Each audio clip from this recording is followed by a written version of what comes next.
1장 21절에서 23절 말씀 받들어서 봉독하여 드리겠습니다.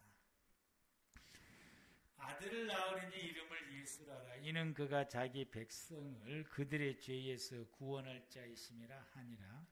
이 모든 일이 된 것은 주께서 선지자로 하신 말씀을 이루려 하심이니 이르시되 보라 처녀가 잉태의 아들을 낳을 것이요 그의 이름은 임마누엘이라 하리라 하셨으니 이를 번역한즉 하나님이 우리와 함께 계시다 함이라.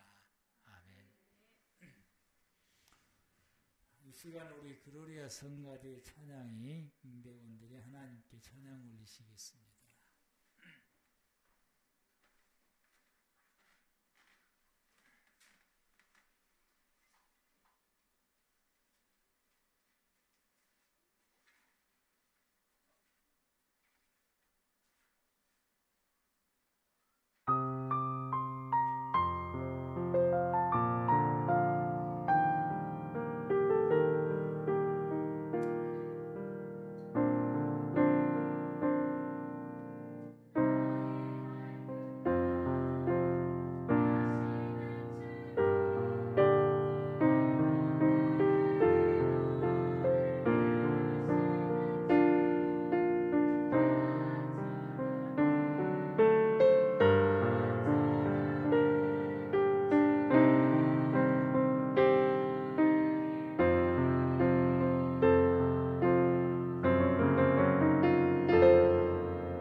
찬양해 주셔서 감사합니다.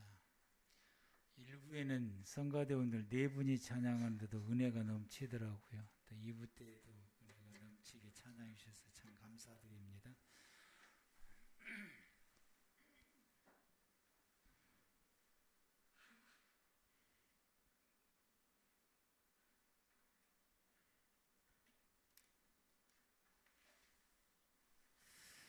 지난주에 우리가 말씀을 받을 때에 빛으로 오시는 예수님이란 제목을 가지고 우리 하나님 말씀을 받았습니다. 예수님은 빛이시고 그 예수님께서 이 땅에 오신 건 빛으로서의 예수님께 이 땅에 오셨다라고 말씀을 하게 됩니다. 그래서 이 빛이 있음으로 인하여서 하나님의 어떤 창조의 역사가 일어나게 됩니다. 제가 예전에 이제 제주도에 좀 여행할 일이 있어가지고 제주도에 이제 여행을 하다가 제주도는 또 동굴이 많지 않습니까? 그래서 이제 동굴을 이제 구경을 하면서 제가 신기한 것을 이제 발견을 했는데요. 그 동굴을 이렇게 잘 사람들이 다닐 수 있도록 양쪽으로 이 땅 있는 쪽으로 이 전깃불을 이렇게 이제 군데 이렇게 켜놓는 그런 곳이 있습니다. 그런데 그 전깃불 그 아래에 이끼가 자라는, 전깃불이 가까울수록 그 이끼가 커요. 전깃불이 멀어지면은, 그 빛이 더 멀어지면은 적고 희미하고 작고, 더 멀어지면 없고, 이제. 그리고 이끼가 자라든지 아니면은 식물이 자라든지, 어떤 식물들이 나서 자라는데, 이 식물의 크기가 빛이 가까울수록 더 크고, 빛이 멀면은 좀 적고, 그래서 이 빛이 있는 곳에 땅에서 이와 같이 이 생명의 역사가 일어나게 되고, 빛이 없는 곳에는 어두우니까 그곳에는 아무런 이끼도 없고 아무런 식물도 동굴 가운데 없는데, 빛이 있는 전등 아래에만 식물이 나거나 아니면은 이끼가 나서 자라거나 이런 모습을 봅니다. 이와 같이 빛이 있는 곳에 이처럼 창조의 역사가 일어난다라고 하는 것입니다. 그러는 것처럼 빛이 되시는 예수님께서 내 안에 오시게 되면 내 안에서 하나님을 닮아가는 영적인 창조가 내 안에서 일어나게 되는 것입니다.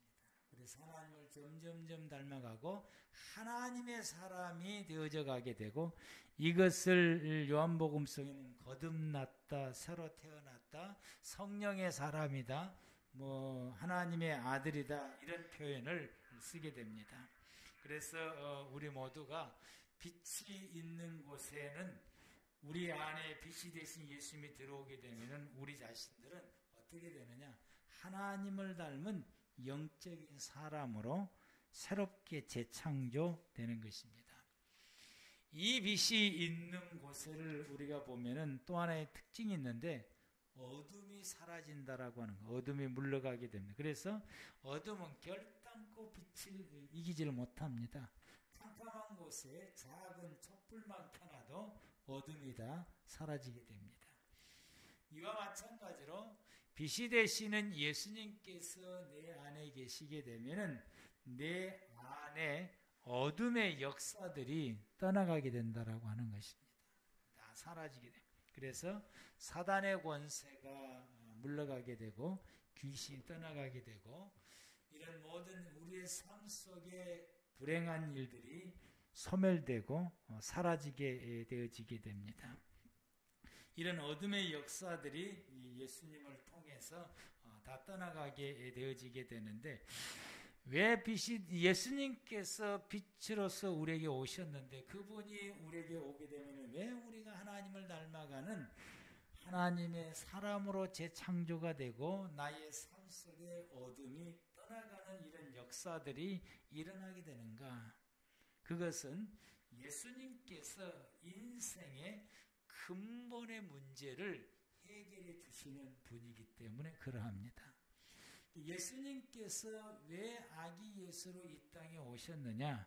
그분이 오시는 이유는 인간이 안고 있는 수많은 문제가 있지만은 그 문제 중에서 근본적인 문제가 있는 거죠. 이 근본적인 이 문제가 해결되지 않으면은 다른 모든 인생의 문제가 해결되지 않는데, 인간이 안고 있는 근본적인 이 문제를 해결해 주시려고 오신 분이시다라고 하는 것입니다. 그렇다고 한다면은 사람이 짊어지고 있는 이 인간의 근본적인 문제가 뭐냐라고 하는 것에 대해서, 그것은 오늘 본문에서 말씀하신 것처럼 죄라고 하는 사실입니다. 예수님께서는 우리를 죄로부터서 구원해 주시기 위해서 오셨다라고 말씀합니다. 그래서 21절 말씀에 아들을 낳으니 이름을 예수라 하라. 이는 그가 자기 백성을 그들의 죄에서 구원할 자이심이라 라고 말씀하십니다. 사람이 하나님으로부터서 최초로 지음을 받았고, 그 최초로 지음받은 사람이 지은 죄는 하나님께서 금하신 선악과를 먹는 죄입니다. 즉 하나님의 말씀에 불순종하는 죄가 된 것입니다. 창세기 2장 15절에서 17절 말씀을 보게 되면 여호와의 하나님이 그 사람을 이끌어 에덴 동산에 두어 그것을 경작하며 지키게 하시고, 에덴 동산에다가 하나님께서 지으시고 그를 거기다 두어서 이 동산을 잘 관리하도록 하나님께서 임무를 주시게 되고요. 여호와의 하나님이 그 사람에게 명하여 이르시되 동산 각종 나무의 열매는 내가 임의로 먹되, 이 동산 에덴 동산 안에 있는 각종 모든 과일의 열매들에 대해서는 내 마음대로 먹어라. 하나님께서 마음대로 먹을 것을 말씀하셨습니다. 그러나 17절에 선악을 알게 하는 나무의 열매, 어떤 그 나무가 선악을 알게 하는 나무의 열매를 지정하시고 이것만큼은 먹지 마라. 이것을 먹는 날에는 너는 반드시 죽으리라. 죽는다라고 말씀을 하시게 됩니다. 그러나 창세기 3장 5절 말씀에 사단이 찾아와서 사단이 아담화와 그리고 아담에게 이게 하는 말이 5절 말씀 보면은 너희가 그것을 먹는 날에는, 하나님이 금하셨던 나무의 열매를 먹는 날에는 너의 눈이 밝아져 하나님같이 되어 선악을 분별할 줄 알게 된다 라고 말씀을, 그래서 선악을 분별할 줄은 하나님이 된다 라고 말씀을 하게 됩니다.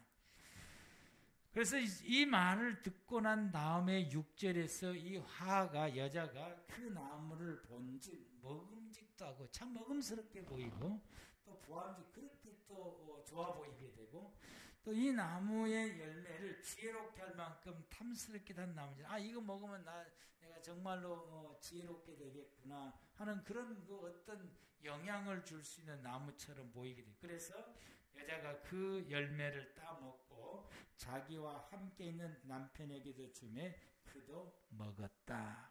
이 먹은 이 자체가 하나님께서 금하셨던 나무의 열매를 먹게 되었던 그 자체는 하나님이 금하신 말씀을 불순종하고 어긴 죄가 됩니다.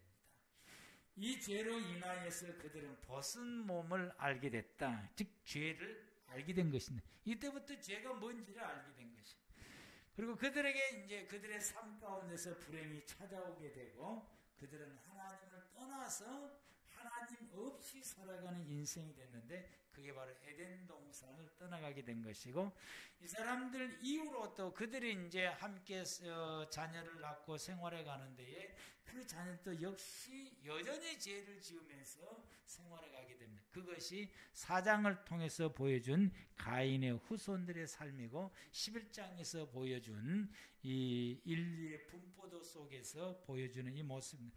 그래서 사람은 세월이 지나갈수록 점점점 더 악한 죄를 지켜야 되게 되고, 이러한 죄로 인하여서 하나님을 떠나 하나님 없이 제멋대로 살아가는 인생이 되었고, 그리고 그들의 인생은 불행과 멸망이 끊임없이 찾아오게 된 것입니다. 이 죄 문제가 인간이 짊어지고 있는 근본적인 문제, 첫 번째라고 하는 사실입니다. 예수님은 이 죄 문제를 해결해 주시려고 오신 분이십니다. 아멘. 그래서 예수님의 태어난 것에 대해서 성경은 분명히 본문을 통해서 말씀하시기를 이 천사가 요셉에게 하는 말이 내가 아들을 낳을 것이다. 근데 그 아들의 이름은 예수라. 이거 무슨 뜻이냐?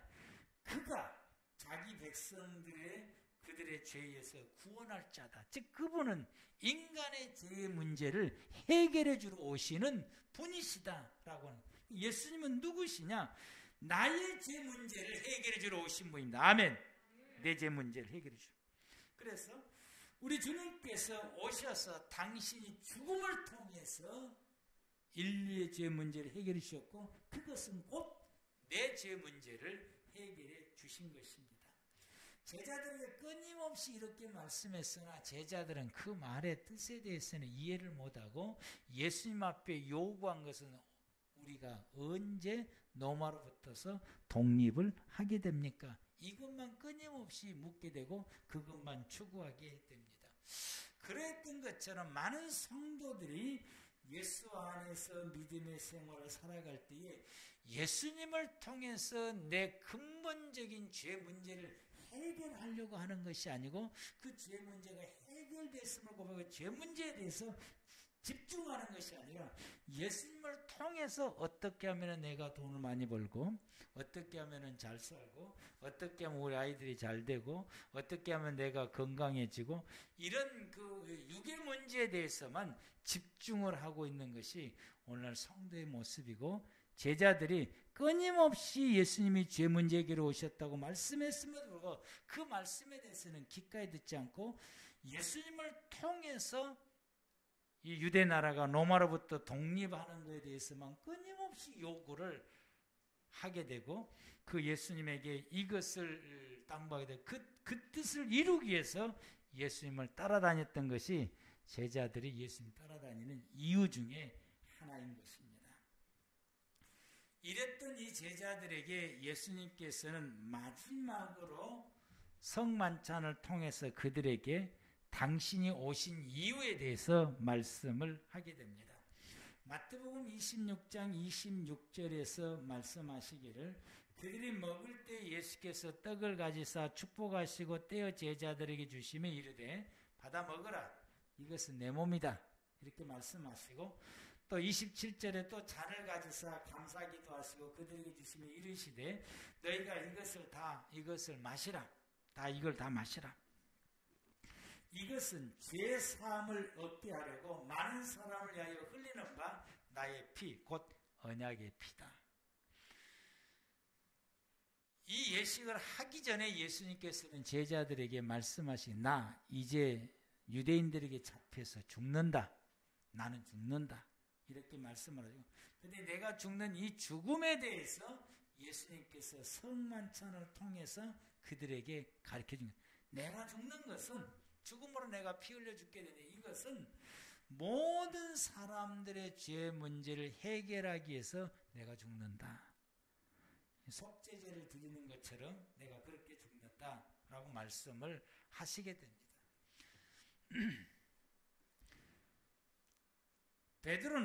베드로전서 2장 26절 말씀에 예수님의 죽음에 대해서 그가 깨닫고 난 다음에 이렇게 고백하며 모든 성도들에게 이렇게 말씀합니다. 예수님이 친히 나무에 달려 그 몸으로 우리 죄를 담당하셨으니 예수님께서 십자가에서 죽으심에 대해서 말씀하시는데 예수님 십자가에 죽으신 것은 우리의 죄를 담당하시려고 죽었 즉 인생의 죄 문제를 해결해 주셨다. 그분은 인간의 죄 문제를 해결하고 이 땅에 오셨고 그것을 해결해 주셨다라고 고백합니다. 이는 우리의 죄에 대해서 죽고 의에 대해서 살게 하심이라. 그가 채찍에 맞음으로 너희가 나음을 입었다. 히브리서 9장 12절에서는 염소와 송아지 피로 하지 아니하고 즉 구약의 방법대로 짐승의 피로 하지 않고 오직 자기의 피로 예수님께서 당신의 자기의 피로 영원한 속죄를 이루었다. 그래서 우리로 하여금 단번에 성수에 들어갈 수 있는 길을 열어주셨다라고 말씀하시고 10장 12절에서는 오직 그리스도는 죄를 위하여 영원한 제사를 드렸다라고 말합니다. 예수님께 십자가에서 죽으심은 구약의 시대 속죄제 제사처럼 예수님의 죽으심을 통해서 우리의 모든 죄 문제를 속죄해 주셔서 해결해 주셨다라고 말씀하십니다. 예수님은 우리 죄를 대속하여 우리의 죄로부터서 구원해 주시려고 이 땅에 오셨고 예수님은 십자가에서 죽으심을 통해서 이것을 이루시게 된 것입니다. 인간의 죄 문제를 해결해 주러 오시는 분, 그분은 오직 예수 그리스도 한 분뿐입니다. 이 땅에 수많은 종교들이 있습니다. 수많은 종교들이 있고 그 가운데 대표가 되는 종교들을 우리가 말한다면은 이제 뭐 불교나 이슬람이나 혹은 뭐 동양에서는 유교나 이렇게 이제 우리가 접촉할 수 있는 것이 이런 종교들인데, 이런 모든 종교들 가운데에서는 신을 경배하는 그 내용과 그리고 인간이 살아가는 도리에 대해서 기록된 경전을 가지고 있습니다. 이 경전이 없는 데도 있지만은 그들이 가지고 있는 경전, 즉 우리가 말하는 성경, 그들은 경전이라고 말하는데, 이런 경전 가운데서는 이런 부분들이 대부분 있는데, 이 경전 속에서 그들은 인간의 죄를 대속해 주는 부분들이 어느 한 구절도 기록되어 있지 않게 되고, 또 그 어떤 그 교를 만들었던 창시자들이 인간의 죄를 대속해서 죽으셨다고 하는 말씀이 단 한 절도 없다라고. 오직 성경만 기록되어 있고, 그리고 그분이 누구냐? 오직 예수 그리스도 한 분뿐임을 말씀하게 됩니다. 예수님은 누구시냐?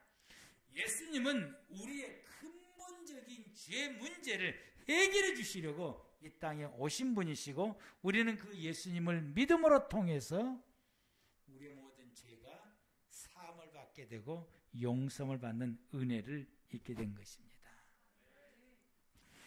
예수님께서 이 땅에 오신 두 번째 이유 중에는 우리의 두 번째 근본적인 문제를 해결해 주려고 오시게 됐습니다. 사람이, 최초의 이 사람이 하나님께 죄를 지음으로 통하여서, 그리고 그 사람은 하나님을 떠나서 하나님 없이 살아가는 인생이 되었고, 그래서 사단의 종으로서 살아가게 된 자입니다. 하나님 떠나서 사단의 종으로 사단과 함께 살아가는 그 삶이 되었다라고 하는 것, 즉 본래 부모를 잃은 이런 모습으로 하나님 없이 살아가는 그 인생의 삶이 인간이 짊어지고 있는 두 번째 근본적인 문제입니다. 그래서 하나님 없이 살아가는 인생, 이것은 부모 없이 살아가는 인간과 똑같은 것, 영적인 고아가 된 것입니다. 그런데 이 문제를 해결해 주시려고 주님이 오셨다라고 하는 것입니다. 에베소서 2장 1절 말씀에 그는 허물로 죽었던 죄로, 허물과 죄로 죽었던 너희를 살렸다.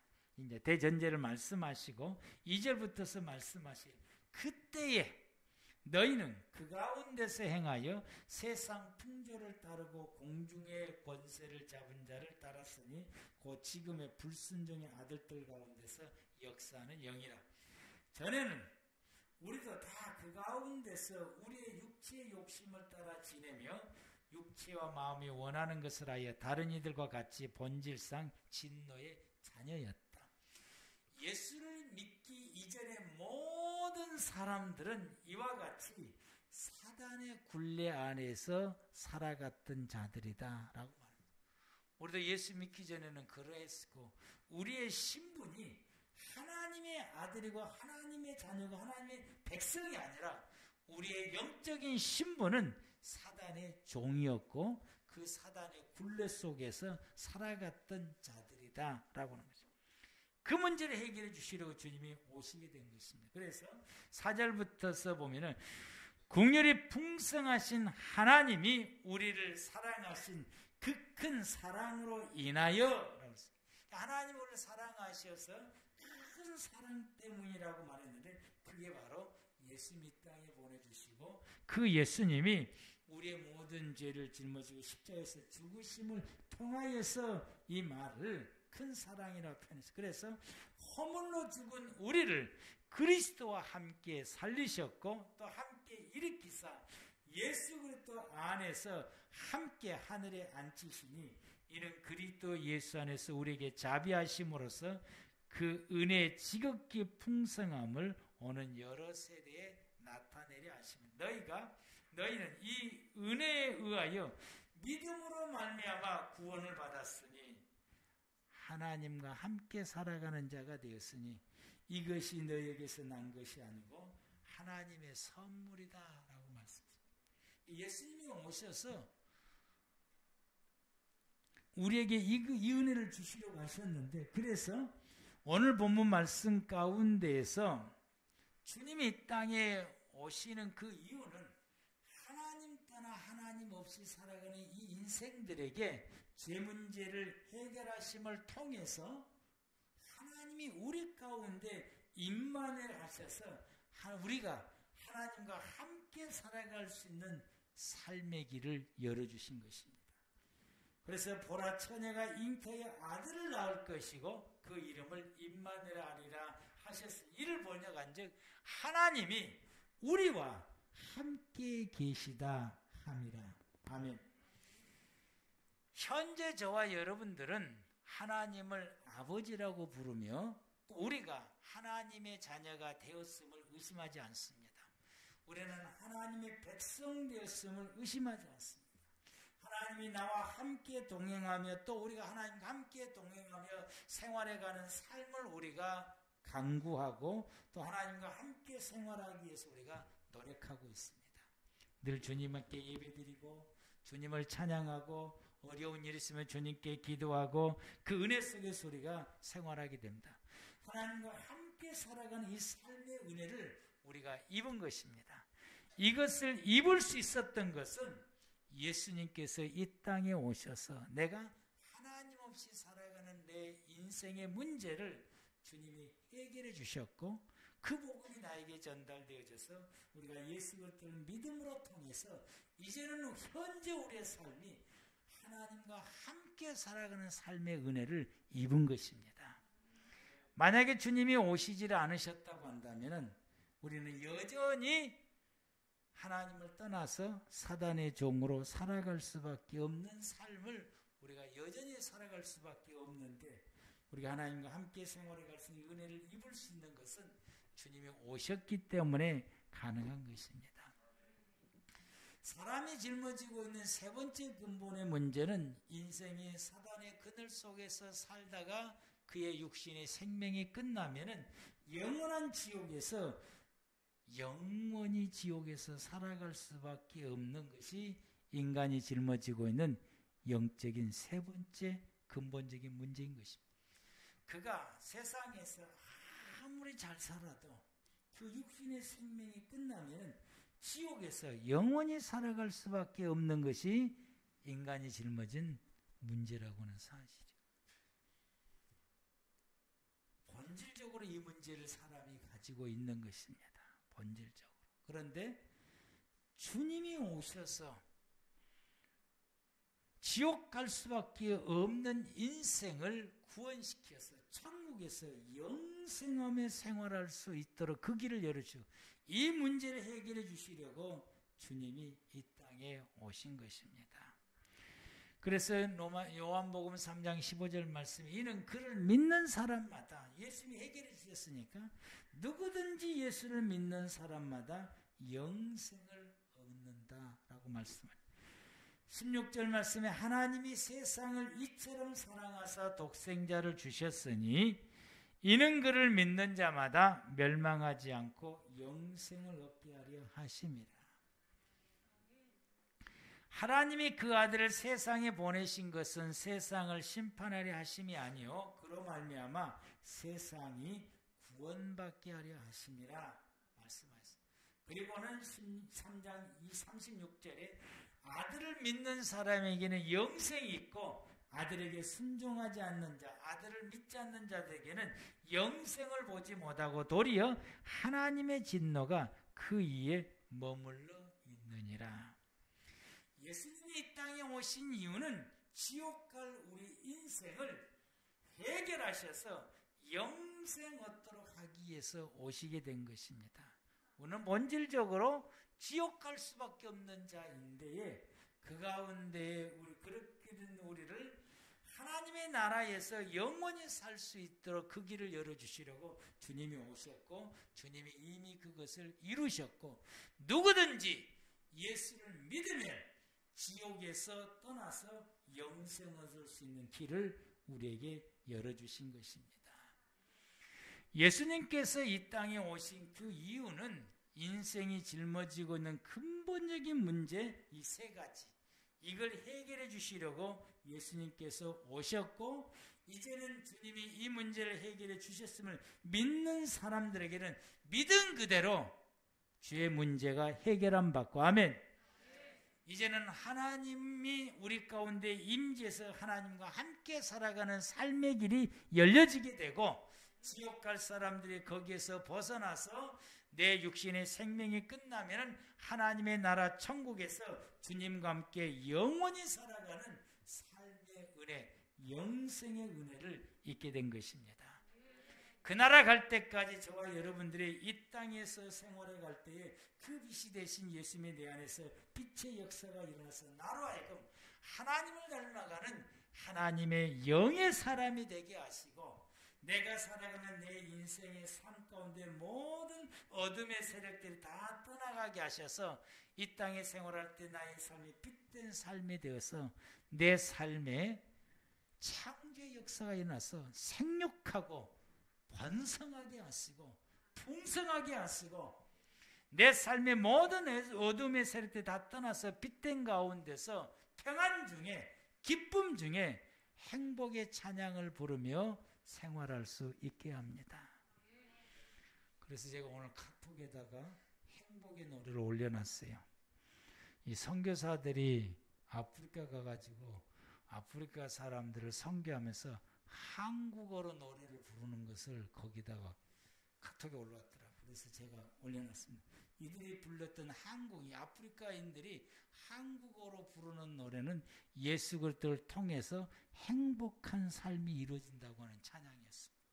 그래서 여러분의 삶이 이 세 가지 문제를 해결해 주심을 통해서 우리가 그 예수 그리스도를 믿는 믿음으로 통해서 이제부터 여러분의 삶들은 이런 행복의 노래를 부르며 행복한 삶의 역사가 이루어지리라 확신하게 됩니다. 이 은혜가 우리 꿈의 교회 모든 성도 여러분들이 있기를 축복합니다. 기도하시겠습니다.